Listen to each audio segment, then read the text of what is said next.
But you know what the funny thing is that's what got our movie funded. Because when our main investor saw that we went to that length just to get an actor in the movie, they said, wow, you guys will do anything. How long did it take you to raise your full budget for off-rip? Our full budget for off-rip, I would say it took us, well, I wrote the script in 2020. We started making pitches and videos and trying different avenues of getting the film made, attaching talent, et cetera, until we got it funded in 2022, the end of 22, beginning of 23. So it was about 2.5, 3 years to get the initial seed money. And then the seed money grew and got a couple other people involved into early 2023. And then shot the movie in March and April of 2023. So 2.5, 3 years. And where did the initial money for your feature off-rip come from, the seed money? What was the first? Yeah, well, so the funny thing is Jake and I always see ourselves as already having money. Because at the end of the day, like Mind Games, we can make the film. We don't actually need money. So the way we like to pitch movies and talk about it to collaborators, investors, et cetera, is, hey, this is the movie we're making. We're going to shoot it next March and in this date. If you'd like to be a part of it, let us know. We're going to be shooting it. So regardless, if we get money or not, we're making the movie. We made a plan of how we were going to make the movie with a couple Blackmagic cameras and just all local actors just doing it for free. We'll do the wardrobe ourselves, et cetera. Everything that we've done for previous movies. And then, people see the trains moving and they see the work and they see the proof of what we've done and what we've completed and what we've made, and they jump on. And it's one of those things where, you just have to believe that you are enough. You are the money. If I'm a writer, director, editor, actor, and Jake's a shooter, DP, camera op, and can gaff, we have $100,000 right there. Easy. So it goes back to what we talked about earlier with some of these workshops and things where if people feel like you're too desperate, it repels people. But if you realize that, you already kind of are making this film, do you want to be a part of it or not? We're doing this regardless. Yeah. That it attracts people. Yeah, and we don't necessarily do it to try to attract people, but it's just something I've noticed. When you have a perspective of, hey, please do this so I can do that. Please give me this so I can make this. That's just not, it feels needy and amateur, and it's just not attractive, Imagine a guy coming up to a girl at a bar. Hey, could you please talk to me so maybe you could be my girlfriend one day? Like, it's just, that's not attractive. The girl wants a guy who's, he might sit at the bar and, he might say something and look over and, whatever. But the people want people that don't need them. True. That's kind of, it's a psychological kind of thing. And so we just decided, we're just going to make our own stuff. And if we meet people along the way that want to join the team, that's great. And if they don't, then we'll just make movies, just us two. Sorry, I was just thinking of Jon Favreau and Vince Vaughn in Swingers.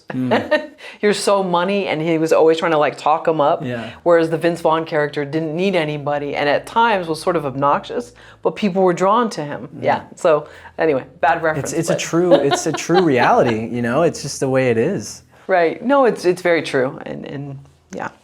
But it has to be authentic, though, right? Like if you're putting on this thing of, oh, I don't need this, for when I would sometimes, and even the recent couple of years, I would get auditions for big shows or movies, and I would really feel like, oh, I really need this, I really want this, but I would say, I don't need this stupid. It's just whatever. It's just a show, whatever. But I still felt that I needed it. I still felt it was bigger and this thing that I didn't quite, deserve. And I don't think we truly get things until we're ready for them, until we truly are content and truly feel that we're worth it.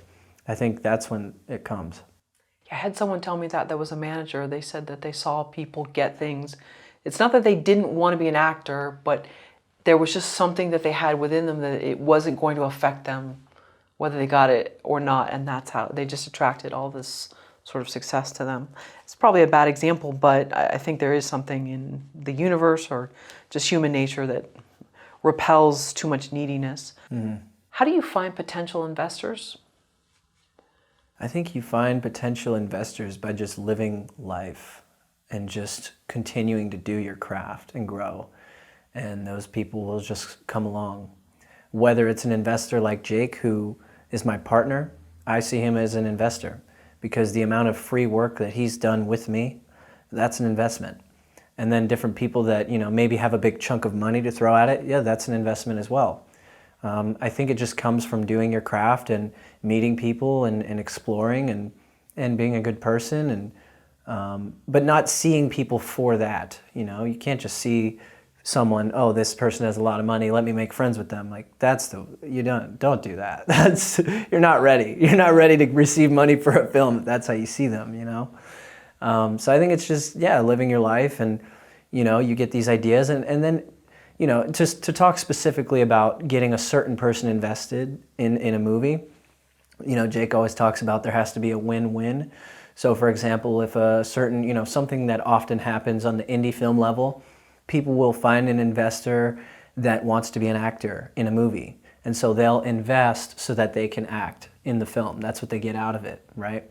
Or say the investor really likes a certain sport, or, you could have a conversation, right? If someone's interested in making movies, okay, well, what do you want out of this? Just ask what they want. Because if they're investing, right? If I'm buying something from the store, it's because I want something from it. I want a product that, gratifies me in a certain way. So if they're investing in a movie, it's not for money, because people know movies don't make money as much as, other investments do.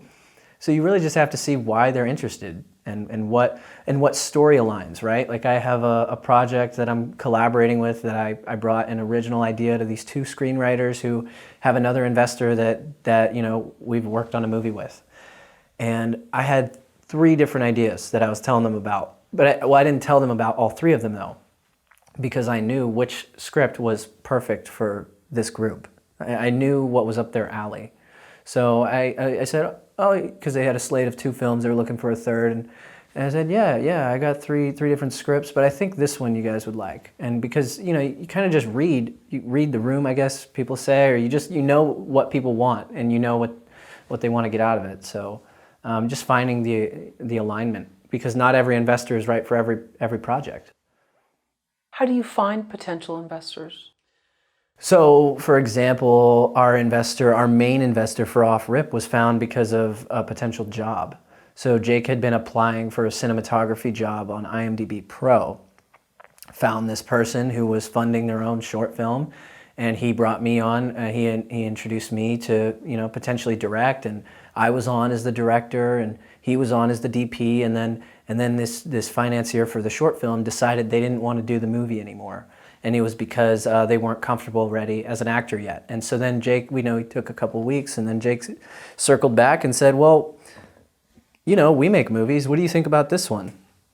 And that ended up being our investor, just from a job board.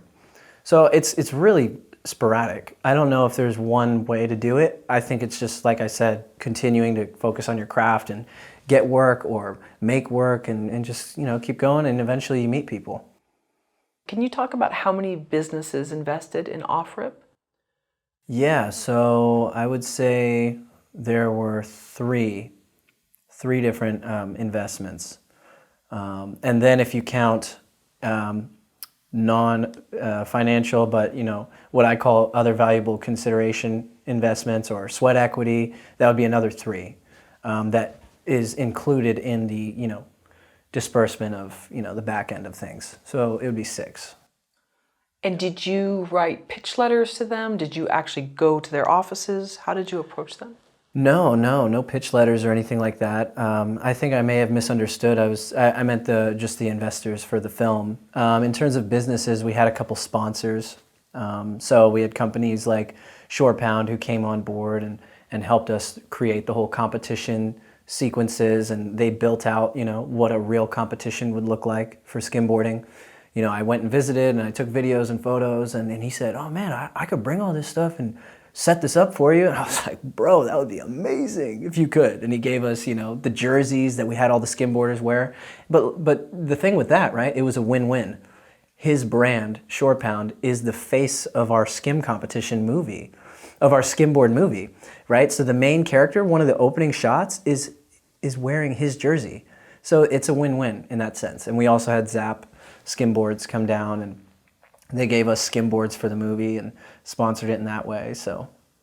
But sorry, how are you meeting these people? You're reaching out to them? Oh yeah, just reaching out. Okay. So Shore Pound was one of their team riders was Sterling, who's the first skimboarder that I reached out to and made friends with.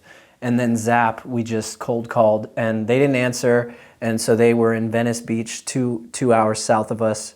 And we just drove down and knocked on the door and just said, hey, we're looking for, there was Zach and Max Smets, the owners, and said, hey, we're looking for Max. And the guy, he's like, I'll get him. And then we get him and say, hey, we're doing a skimboarding movie. We'd love for you guys to be a part of it. This is like kind of what it's about. And, are you interested? So yeah, just approaching them. You have a video on your YouTube channel where you're creating a pitch deck for Off-Rip. And one of the characters is sort of inspired by, or has in your mind you wanted as Matthew McConaughey. Mm-hmm. Great choice. Can you tell us your route in trying to pitch the idea to him, or maybe you never actually spoke with him? Yeah, it was a very unconventional route, trying to get Matthew in the film. So Jake and I were, thinking about ways we could get in touch. We had obviously already tried reaching out to his reps, which, even if those guys get back to you, the first thing they say is it greenlit? Is it funded? No, it wasn't funded. We didn't have $5-10 million or 20 million or, offer or whatever. So yeah, it was very unconventional. We were sitting one day and thinking about real estate. I think we were thinking about real estate signs and things in yards. And I think at some point we just came across the idea of a wanted poster, like a Western style wanted poster, and putting his face on it. And so, yeah, that's what we did. We made a pitch video in a Western town called Dry Creek out in Florida. And I talked to the camera, and I'm in a cowboy outfit, and I got a duster on. That was actually my mom's hand-me-down thing from generations ago. And talking to the camera, I'm looking for a man you might have seen before. His name's Matthew McConaughey. I have this wanted poster in the video, and it goes off into this 3-minute pitch of why he's perfect for the movie. And then obviously we have these flyers, but we're in Florida. Austin, where he's around, is 17 hours away driving time. So we make the drive. We go to Austin. We get an Airbnb. This is right around Christmas time, and we started flyering the city. We started putting up flyers on all of the telephone poles, we bought a big old staple gun, which actually I found the staple gun wasn't really working that well. They would kind of fall off and rip off. We tried tape. It was, I don't know, we weren't the best technically at doing it. But then we would then we went to the University of Austin at Texas, where he's a professor. And we taped, wanted flyers on different doors of the campus. We put them in the newspaper bins, of the campus where it opens up. You can grab a newspaper. We put them in the glass there, the front-facing glass. We put them everywhere. And then I had printed a couple of drafts of the script, and I had grabbed 2 Christmas cards because it was right before Christmas. It was December 20th or so. They wouldn't let us drop off the script. And I looking back, I was a bit younger. And to me, I was like, oh, this is great. This doesn't seem crazy. Like, I didn't think it seemed wild or over the top or too far. But looking back at it now, 3 years later, I'm like, yeah, maybe that was a little weird. Like, maybe we shouldn't have taken it that far. But you know what the funny thing is that's what got our movie funded. Because when our main investor saw that we went to that length just to get an actor in the movie, they said, wow, you guys will do anything. You're trustworthy to make this film. I believe in you because you drove across the country. You put flyers up. You did everything to get this actor's attention. I want to invest in you. Wow. And they saw you do this in the meantime, or you had already reached out to them? Yeah, it was, so by the time we spoke with this person who was an investor on the film, this was a couple years down the line. this was just an old story we had at the time. You know, this was, yeah, you know, we tried all kinds of things. We wanted to get Matthew McConaughey. We drove across the country. Here's this, check out this pitch video we made for him. And then they watched it. You made this? Wow, you drove across the country? It was just one of those things where, you know, and back to what I was saying, if you just do it, right? So that was us doing it. That was us making the movie. We didn't have the funds to make the movie the way we wanted to make it, but we knew we could do something about trying to get an actor. And so there was always, you know, the ball moving, rolling, you know? So I think just, you know, sticking to that is key. That's great. I love that story. Have you read his book? Oh yeah, Green Lights? Yeah. Okay. Yeah. All right. Well, maybe one day. Maybe it's Yeah, you know, I don't know. I mean, maybe I'll meet him on I know he's attached to a Taylor Sheridan TV show. So we'll see if we cross paths.